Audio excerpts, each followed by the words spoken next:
JEE में कुछ भी टॉपिक हो, चाहे मैथ्स हो, चाहे फिज़िक्स हो, चाहे केमिस्ट्री हो, धो के सॉल्विंग मांगता है। मतलब आपको कॉन्सेप्ट समझ आ रहे हैं, सब कुछ क्लियर है, वेल एंड गुड। पर जब तक आपका हाथ नहीं बैठा हुआ क्वेश्चन सॉल्व करने में, वो कन्वर्जन फ्रॉम 4 मिनट्स पर क्वेश्चन टू 2 मिनट्स पर क्वेश्चन वो आएगा नहीं।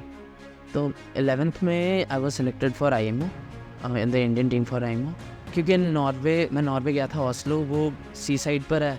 तो हम क्रूज़ पे चले गए थे और सिटीज़ थोड़ा घूमा था। बस 2 दिन आईएमओ के थे, बाकी तो दोस्तों के साथ एंजॉय किया था।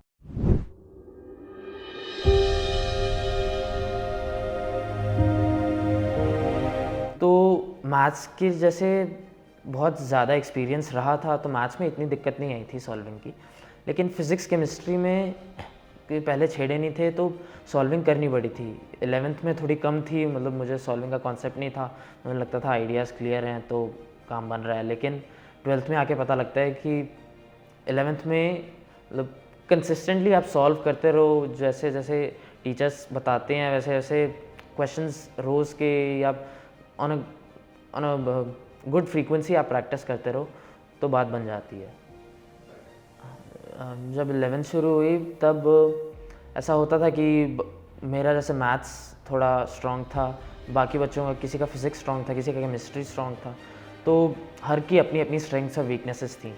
पर ये सब एक एक अच्छे एनवायरनमेंट से, एक अच्छे हेल्दी एटमॉस्फेयर से ये सब पूरे बैच का फ़ायदा होता है, क्योंकि जिसका मैथ्स स्ट्रॉन्ग होता है वो मैथ्स बताता है, जिसका फिज़िक्स स्ट्रॉन्ग होता है वो फिज़िक्स बताता है। तो ऑल इन ऑल सबका फ़ायदा होता है। तो इस पे क्रेडिट जाएगा हमारे टीचर्स को, जिनने जेलसीज़ वगैरह ऐसी नेगेटिव फीलिंग्स कभी नहीं आने दी और हमेशा एक पॉजिटिव और हेल्दी एटमॉस्फेयर रखा। शुरू में 11th में जैसे फ़िज़िक्स और केमिस्ट्री थोड़ी कम कर रखे थे, तो केमिस्ट्री में थोड़ा मन भी नहीं करता था। शुरू में वो थोड़ा वीक था, क्योंकि जैसे क्लास में जो करा दिया वो करा दिया, खुद से बहुत कम पढ़ता था। फिर धीरे धीरे 12th में आते आते थ्रू स्कूल एग्ज़ाम्स भी एनसीईआरटी पढ़ते हो, और 12th में तो पढ़ने भी लग गया था केमिस्ट्री थोड़े मन से, तो केमिस्ट्री ठीक हो गई थी। फ़िज़िक्स का 12th के थोड़े एंड में थोड़ा हिट किया था कि सॉल्विंग कम रही है थ्रू आउट 2 ईयर्स। तो ऐसा होता था कि क्वेश्चंस तो हो जाते थे, पर वही 2 मिनट के 4 मिनट लगते थे, तो और वो समय खा जाता था। तो physics in the exam mode में थोड़ा हैंडल करनी मुश्किल हो जाती थी, समय ओवरफ्लो करता था।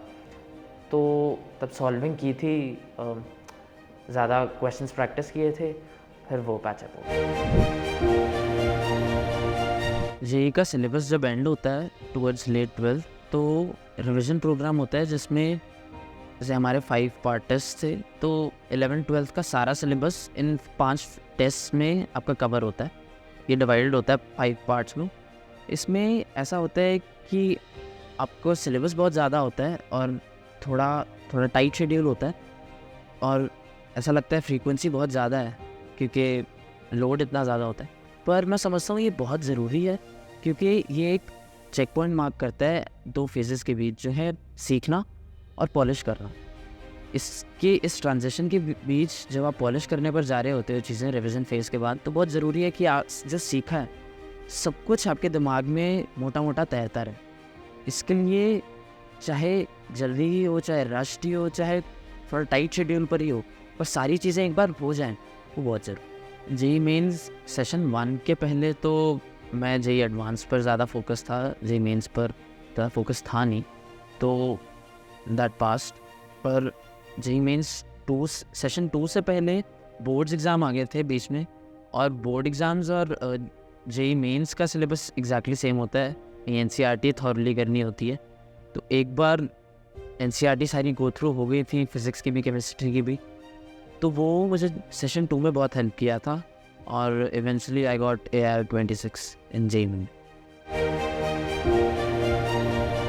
पेरेंट्स का रोल क्रूशियल था, स्पेशली लास्ट के 12th क्लास में, क्योंकि लास्ट में जैसे मैंने बोला कि आपको सब कुछ छोड़ना पड़ता है, that involves social sphere too, क्योंकि घर में कोई आ रहा है तो पेरेंट्स ट्राई करें कि मेरी इन्वॉल्वमेंट लीस्ट टू कम से कम हो, और घर में टीवी चल रहा है जैसे पेरेंट्स ने टीवी बंद कराया और घर का माहौल थोड़ा पढ़ाई सेंटर रखा, तो इस सब चीज़ों में parents really had a huge role. JEE Main session 2 के बाद बस जेईई एडवांस रह गया था, तो और कोई चीज़ थी नहीं। इस समय शेड्यूलिंग हो पा रही थी क्योंकि पूरा दिन था, एक कमरा था, मैं हूँ और किताब है, तो और कुछ था नहीं। और पूरा दिन इस समय स्लॉट्स में डिवाइडेड था कि 9 से 2 एक स्लॉट, 5 घंटा बैठना, फिर ब्रेक, फिर एक स्लॉट, फिर ब्रेक, फिर एक स्लॉट। तो इफ़ेक्टिव स्टडी हो पा रही थी, बहुत एफिशिएंट था इस समय। और फिज़िक्स कब, केमिस्ट्री कब, मैथ्स कब, सारा टाइम टेबल होता था और टाइम टेबल के अकॉर्डिंग मैं फॉलो करता चल जाता था। फिर इस समय डाउट स्लॉट्स होते थे, डाउट स्लॉट्स और डिस्कशंस, ये 2 चीज़ें आपके जेईई एडवांस के प्रिपरेशन को बहुत अच्छा मोल्ड करती हैं, क्योंकि अनलाइक जेईई मेंस, एडवांस थोड़ा थॉट प्रोसेस बेस्ड होता है कि आपको सोचना पड़ता है। तो ऐसे में जितने आइडियाज़ आए, नए आइडियाज़ से एक्सपोज्ड हो थ्रू पीयर्स और through teachers, that helps. Exam day का एक्सपीरियंस मेरा कुछ खास रहा नहीं। उनके एग्ज़ाम सेंटर पर एक लैब डिसफंक्ट हो गई थी और मेरी दोनों सेशंस में वही लैब आई, तो कहाँ जाना था, दूसरी लैब, ऑल्टरनेट लैब कहाँ थी, nobody really had a clue. मतलब लैब शिफ्ट करनी पड़ी, यहाँ से वहाँ। फिर थोड़ा केओटिक था, पर इवेंचुअली मतलब it was over. JEE advance ख़त्म हो गया, मैं खुश था। परफॉर्मेंस जैसे भी था, अच्छी परफॉर्मेंस रही और बस कॉलेज आ गया।